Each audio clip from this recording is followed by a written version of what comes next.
سورہ انعام آیت نمبر 59۔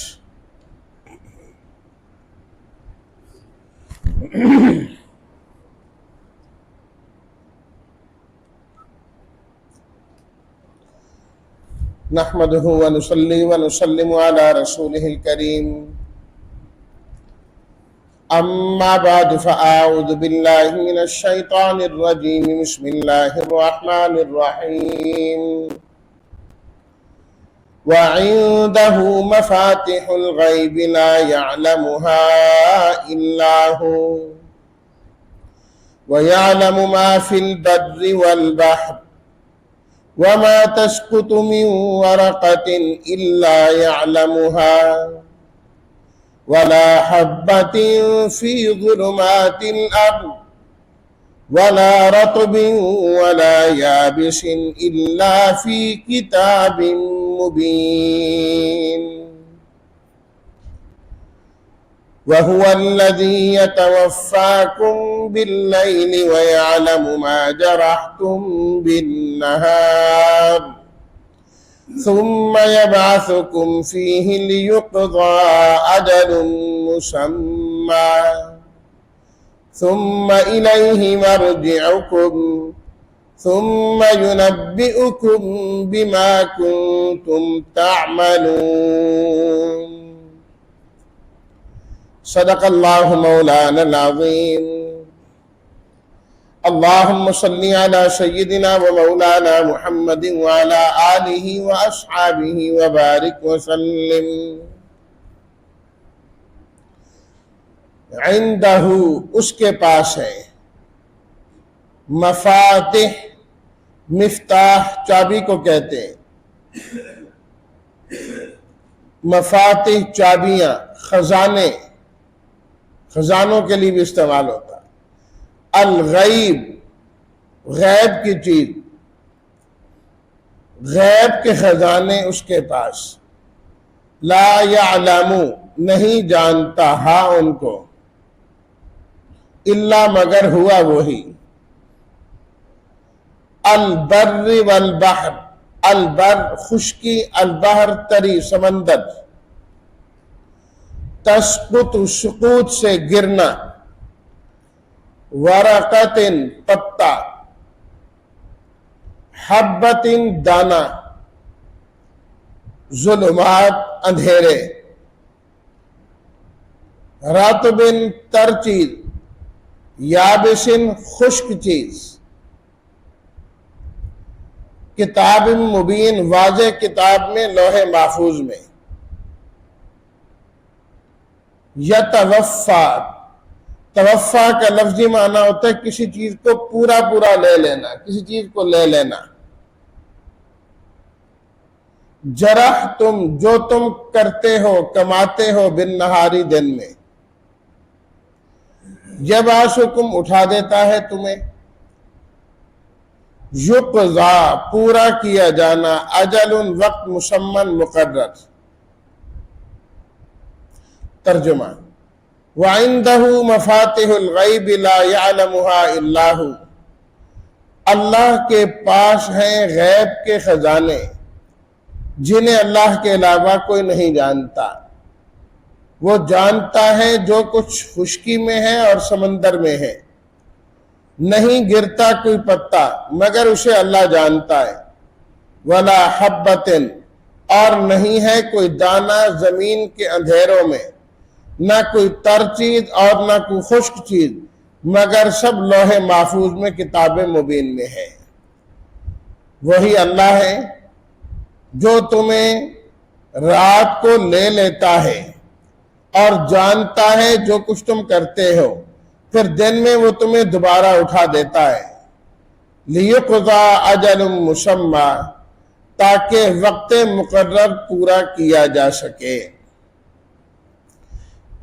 پھر تم نے اس کی طرف لوٹ کے جانا ہے، پھر وہ اللہ تمہیں خبر دیں گے جو کچھ کے تم عمل کرتے رہے۔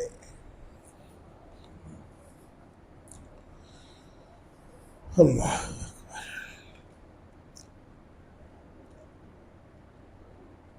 اسلام کا سب سے بنیادی عقیدہ اور جو ترہ امتیاز ہے وہ عقیدہ توحید ہے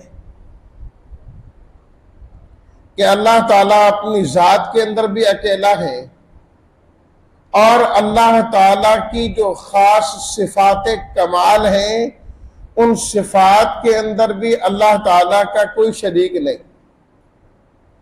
حیات اللہ کی صفت ہے، علم اللہ کی صفت ہے، قدرت اللہ کی صفت ہے، سمیع اور بصیر ہونا اللہ کی صفت ہے۔ یہ ایسی صفات ہیں کہ ان میں اللہ کا شریک کوئی نہیں۔ زندہ تو انسان بھی ہے، لیکن جیسی زندگی اللہ کی ہے اس جیسی زندگی کسی کی نہیں۔ علم تو مخلوق کے پاس بھی ہے، لیکن جو علم اللہ کا ہے اس جیسا علم کسی کا نہیں۔ سنتا تو انسان بھی ہے، دیکھتا تو انسان بھی ہے، جانتا تو انسان بھی ہے، لیکن جس طرح کا سمیع اور بصیر اللہ ہے اس جیسا کوئی بھی نہیں۔ سب اللہ کی صفات ہیں اور صفات کمال ان کو کہا جاتا ہے۔ ان صفات میں سے دو صفات ایسی ہیں جن کا استحضار ہر وقت بندے کو رہنا چاہیے، بندے کو رہنا چاہیے۔ جب تک وہ دو صفات انسان کے سامنے رہتی ہیں تو انسان نہ کبھی پریشان ہوتا ہے اور نہ کبھی گناہوں کی طرف جاتا ہے۔ وہ دو صفات اگر سامنے، نمبر ایک پہلی صفت وہ غیب کی صفت ہے کہ کیا کچھ ہوگا اور کیا کچھ نہیں ہوگا یہ اللہ کے علاوہ کوئی نہیں جانتا۔ انسان کے اپنے پروگرام ہوتے ہیں جو اس نے ترتیب دیے ہوتے ہیں، ایسا کروں گا، ایسا کروں گا، ایسا کروں گا، وہ تو بعد میں پتہ لگتا ہے ہو ہی کچھ اور گیا ہے۔ کوئی پتہ نہیں انسان کو کہ آنے والے وقت میں کیا ہوگا، کل کیا ہوگا اور پرسوں کیا ہوگا۔ 100 برس کا انسان اپنا پروگرام بنا کے بیٹھتا ہے اور 1 منٹ کے بعد دنیا سے ویسے ہی چلا جاتا ہے۔ یہ غیب جاننے والا، آئندہ کی خبریں جاننے والا صرف اور صرف اللہ ہے۔ اور دوسری صفت ہے اللہ تعالیٰ کی صفت قدرت، کہ اللہ تعالیٰ جو چاہے کر سکتے ہیں، جو چاہے کر سکتے ہیں۔ اللہ تعالیٰ ہر چیز پر قادر ہیں، اس کے فیصلوں میں کوئی رکاوٹ ڈالنے والا نہیں۔ اللہ تعالیٰ چاہیں تو زندگی عطا کریں، کائنات ساری مارنا چاہے کوئی مار نہیں سکتا، کوئی نہیں مار سکتا۔ اور اگر اللہ تعالیٰ کسی کو موت دینا چاہتے ہیں ساری کائنات مل کر اس کو بچا نہیں سکتی۔ قادر اللہ ہے۔ اللہ جس کو رزق دینا چاہے ساری دنیا مل کے کہے کہ اس کو نہیں ملنا چاہیے، اللہ تعالیٰ دیں گے۔ جس کا رزق اللہ بند کر دیں ساری کائنات مل کر اس کا رزق کھول نہیں سکتی۔ اللہ قادر ہے، عزت اور ذلت کے فیصلے اللہ خود کرتے۔ اللہ جسے عزت دینا چاہے ساری دنیا مل کر اس کو ذلیل نہیں کر سکتی، اور اللہ جسے ذلیل کر دے سارے مل کر اسے عزت نہیں دے سکتے۔ قدرت میرے رب کی ہے۔ ان اللہ علی کل شیء قدیر۔ یہ دو صفات جب تک انسان کے سامنے رہیں کہ غیب کی خبریں اللہ کے پاس ہیں اور ہر چیز پر قدرت رکھنے والا اللہ ہے، تو انسان پہلی بات تو یہ ہے کہ کسی موقع پر اور کبھی گھبراتا نہیں ہے، گھبراتا نہیں۔ اس کی چاہت کے خلاف ہو جائے کچھ تو وہ کہتا ہے کوئی نہیں، کرنے والا اللہ ہے، میں تو نہیں کرتا۔ جو میں پروگرام بنا کے بیٹھا تھا وہ اپنے علم کے مطابق ہونا تو وہ ہے جو رب کے علم کے مطابق۔ اور پھر انہی صفات کی وجہ سے انسان اللہ کی نافرمانیوں سے اور اللہ کے گناہوں سے بچا رہتا ہے، کہ انسان گناہ جب بھی کرتا ہے تو انسان سب کے سامنے گناہ کرنا نہیں پسند کرتا۔ الگ تھلگ. جھوٹ بھی بولے گا تو وہ یہ نہیں چاہتا کہ میرے جھوٹ کا کسی کو پتہ لگے. رشوت لینا چاہے گا, کبھی نہیں پسند کرتا کہ سب کو پتہ لگے میں رشوت لیتا ہوں. سود والا کبھی نہیں پسند کرتا کہ سب کو پتہ لگے میں سود کا کام کرتا ہوں. جب بھی انسان گناہ کرتا ہے لوگوں سے چھپ کے ہی کرتا ہے, چھپ چھپا کے کرنے کی کوشش کرتا ہے. تو جب بندے کا عقیدہ یہ ہو کہ میں بندوں سے چھپ سکتا ہوں, ہر ایک سے چھپ سکتا ہوں, اللہ سے میں نہیں چھپ سکتا. وہ تو سب کچھ جانتا ہے. اس جو چیز وجود میں آ گئی ہے آگے کیا بنے گا اسے بھی اللہ جانتے ہیں. جو چیز ابھی وجود میں نہیں آئی کل کو وجود میں آئے گی اسے بھی اللہ جانتے ہیں.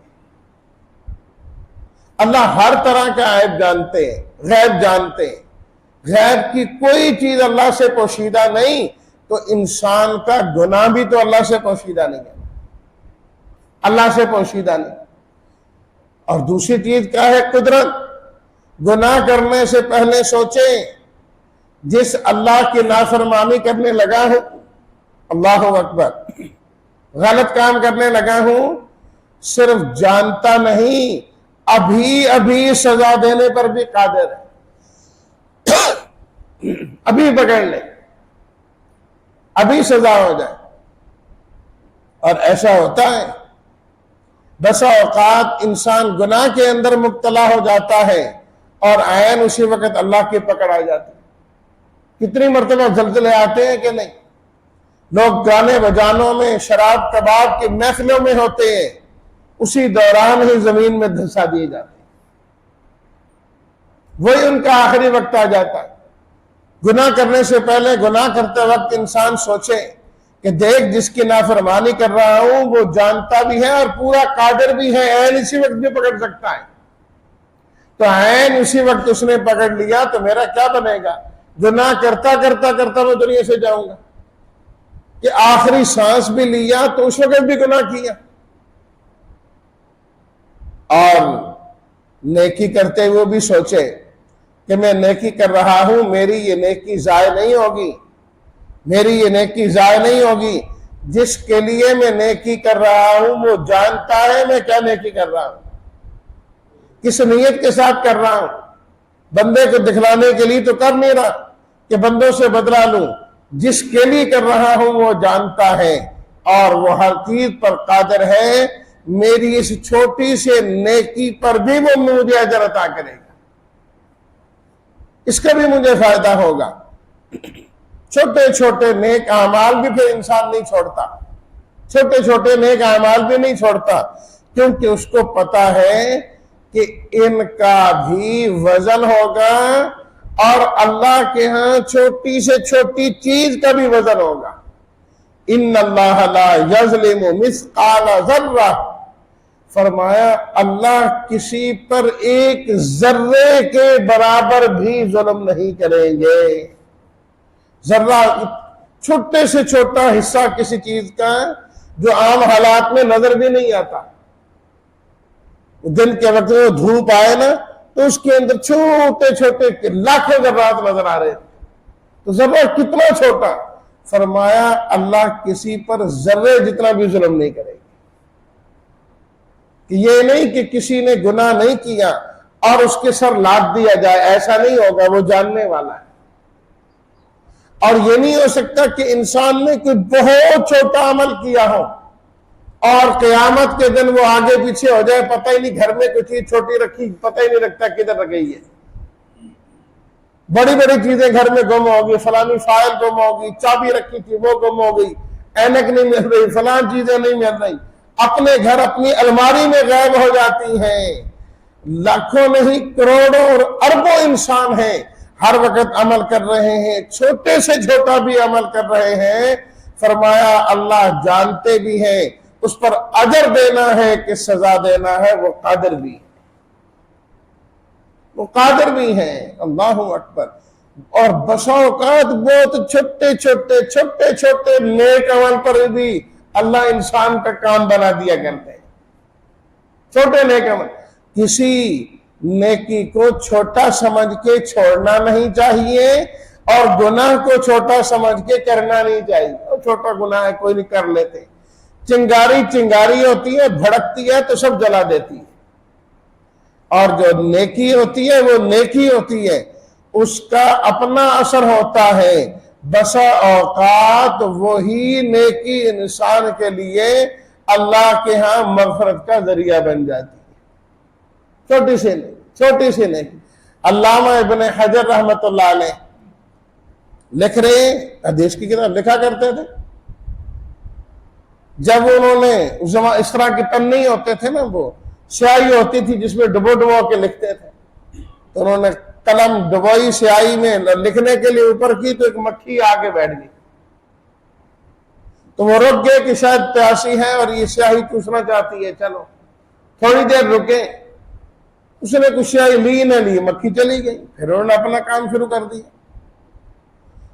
فوت ہونے کے بعد کسی نے پوچھا حضرت کیا بنا؟ کہا بس اللہ تعالیٰ نے رحمت کا معاملہ فرمایا۔ کہا جی دین کی خدمت جو اتنے کی؟ کہا وہ ٹھیک ہے سب کچھ ہے، لیکن اللہ نے مغفرت میری اس عمل پہ کی نا، وہ جو قلم اٹھا کے میں لے جا رہا تھا لکھنے کے لیے، مکھی آ کے بیٹھ گئی تو میں خاموش ہو گیا کہ شاید پیاسی ہوگی تو یہ چوسنا چاہتی ہے، تو جو میں رکا اور شفقت کا معاملہ کیا، اللہ نے اسی بات پر میری مغفرت اور بخشش کر دی۔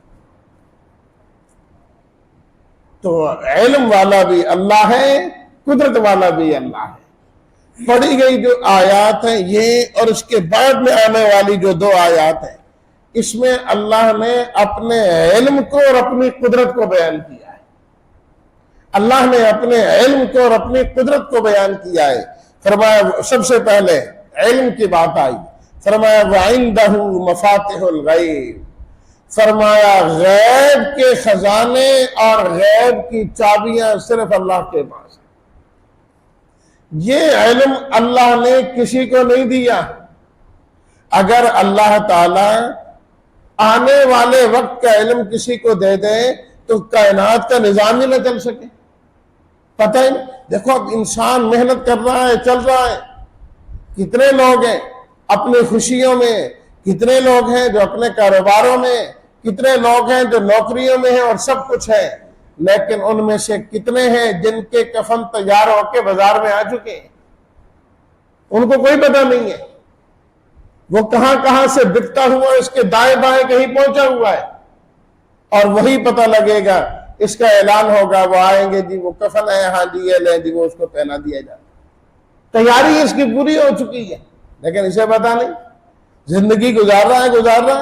اگر اس کو پہلے ہی بتا دیا جائے تیری زندگی کا اتنا عرصہ باقی رہ گیا ہے، تو انسان تو مرنے سے پہلے مرنا شروع ہو جائے، پہلے ہی مر جائے، اس کو پتا ہو 1 سال باقی رہ گیا، 1 سال بعد میں نے نہیں ہونا، اس کی تو بھی سے طبیعت خراب ہو جائے، اللہ نہ کرے کوئی ایسی بیماری لگ جائے کہ ڈاکٹر کہیں کہ نہیں بس اب بچنا مشکل ہے، سال ہر سال لوگ زندہ رہتے ہیں لیکن وہ اندر سے مرا ہوا ہوتا ہے، کوئی پتہ نہیں کس وقت میرا وقت آ جائے، بس میں تو گیا۔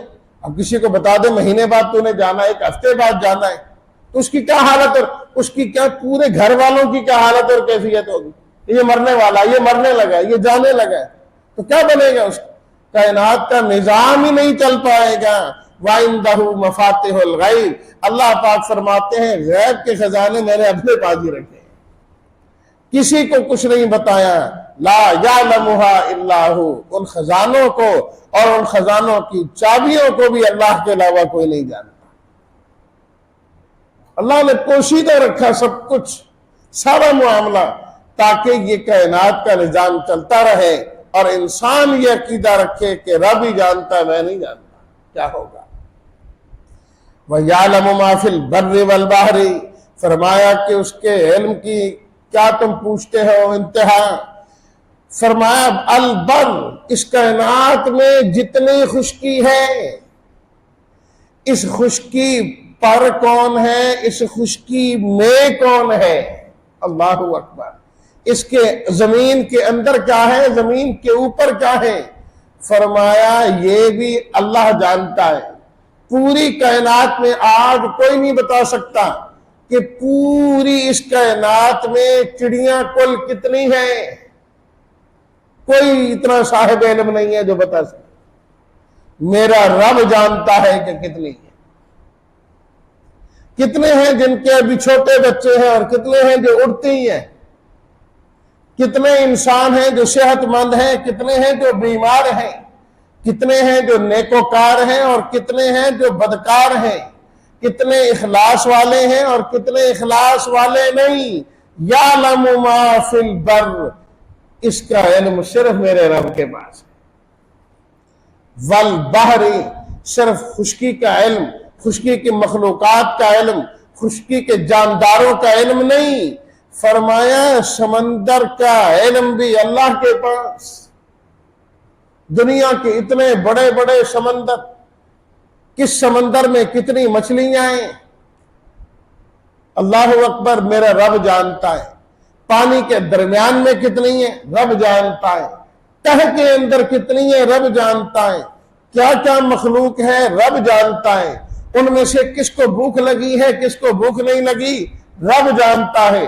کس کی کیا ضرورت ہے اور کیا ضرورت نہیں ہے، رب جانتا بھی ہے اور ان کی ضروریات کو پورا بھی کرتا ہے.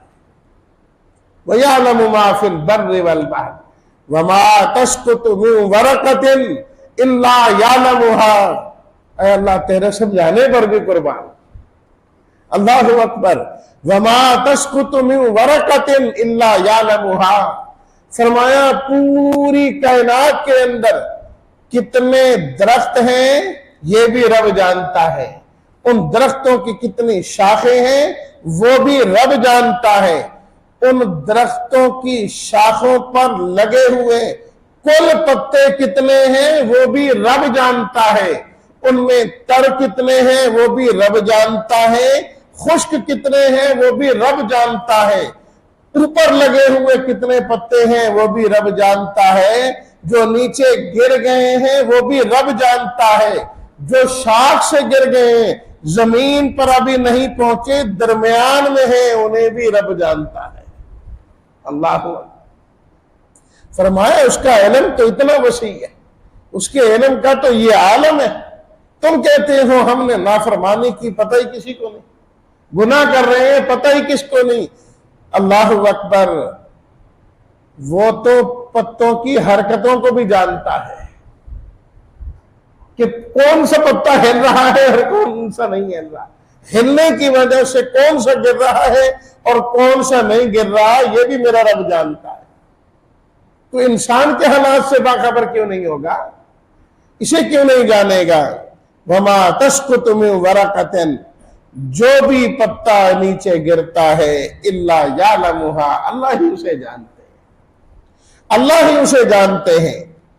ولا حبۃ فی ظلمات الارض، فرمایا اسی طریقے سے جو دانہ زمین کے اندھیروں کے اندر ہے. ایک کسان نے دانہ گھر سے اٹھایا، زمین کے اندر ہل جلائے اور پھینک کے آ گئے. اب اس کسان کو کوئی پتہ نہیں دانے کا کیا بنا. کوئی چڑیا آئی چگ گئی کھا گئی، کوئی کیڑا آیا وہ کھا گیا، وہ کوئی نہیں جانتا. رات ہو گئی، اندھیرا ہو گیا، اس کو کوئی پتہ نہیں. جس نے اپنے ہاتھ سے پھینکا تھا وہ دانہ وہ کدھر گیا، وہ زمین کے اندر ہے. فرمایا وہ کس حال میں ہے اور کس حال میں نہیں، وہ دانہ پھٹا ہے کہ نہیں، اس سے کونپلیں نکلنے لگی ہیں کہ نہیں، یہ بھی صرف اور صرف میرا اللہ ہی جانتا ہے. ساری کیفیات. اور پھر جب وہ باہر نکل آئے، پودا بن جائے، اس پر پھل لگے گا کہ نہیں میرا رب جانتا ہے. کتنا ہوگا میرا رب جانتا ہے. اے پکے تیار ہو گیا، انسان کو بھی کھانا نصیب ہوگا کہ نہیں ہوگا یہ بھی میرا رب جانتا ہے. اللہ اکبر. ولا رطب ولا یابس الا فی کتاب مبین. فرمایا ہر تر چیز کو بھی رب جانتا ہے، ہر خشک کو بھی رب جانتا ہے، چاہے وہ پتا ہو چاہے کوئی اور چیز. کون سا بھی جو ہے نا پتا تر کھڑا ہے، سبز کھڑا ہے، وہ بھی اللہ کو پتا ہے. اور کون سا ہے جو خشک ہو گیا ہے وہ بھی اللہ جانتا ہے. اللہ اکبر. تو علم اس کا کامل ہے. کل کیا ہوگا اللہ ہی جانتا ہے، اللہ ہی جانتا ہے. جب انسان اس عقیدے کو اپنے دل میں مضبوط کر لے پھر انسان کو آنے والی نہ بیماری پریشان کر سکتی ہے، نہ مصیبت پریشان کر سکتی ہے، نہ کوئی اور چیز، کیونکہ کل کا اس کو علم ہی نہیں تھا، کیونکہ میں خواہ پریشان ہو رہا ہوں، ایسا ہی ہونا تھا جیسا ہو گیا، یہ نہیں میں یوں کرتا تو یوں ہوتا، تو یوں کرتا تو یوں ہوتا، جو رب نے چاہا ایسا ہی ہونا تھا، اور اللہ کو پہلے پتا تھا کہ ایسا ہی ہونا۔ یہ پہلی صفت اللہ نے بیان کی، اپنے علم کو اللہ نے بیان کیا، اور پھر آنے والی آیت میں قدرت کو بیان کیا، جس انشاءاللہ کل تذکرہ کریں گے۔ اللہ ہم سب کو اپنی ان تمام صفاتوں کا ہر وقت استحضار نصیب فرمائے۔ وآخر دعوانا ان الحمد للہ رب العالمین۔